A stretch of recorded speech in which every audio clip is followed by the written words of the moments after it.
Your sales team wants a new demo. Oh, and a new slideshow. And all new competitive battle cards.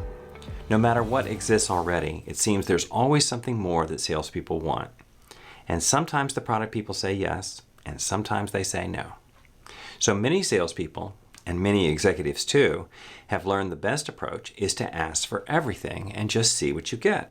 My son likes to collect classic CDs and records.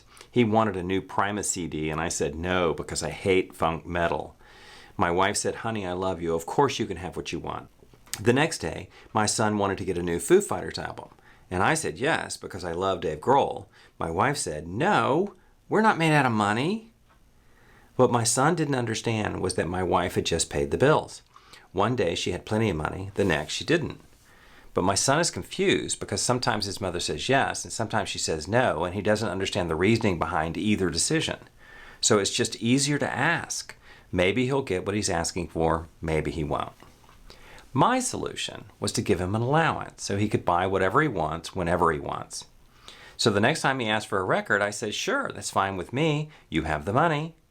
But he said he was saving up for a new gaming system, and that's his choice. He can have a new record today or save his money for a new gaming system in a few months. He doesn't have unlimited resources, so he has to prioritize. Your organization doesn't have unlimited resources either. You sometimes have to wait on the short-term stuff to get the long-term stuff, and that's why we have budgets.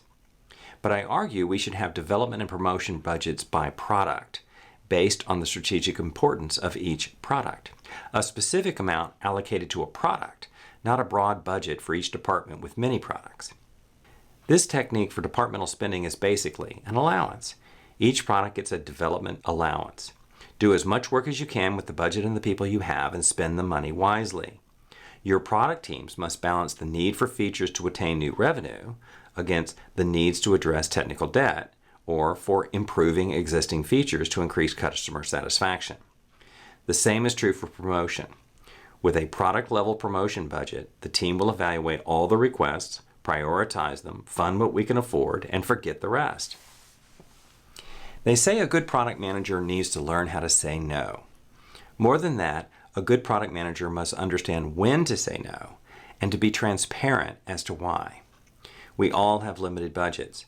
Each product manager should determine his or her allocations and make good business decisions about features and promotions that achieve the product's goals.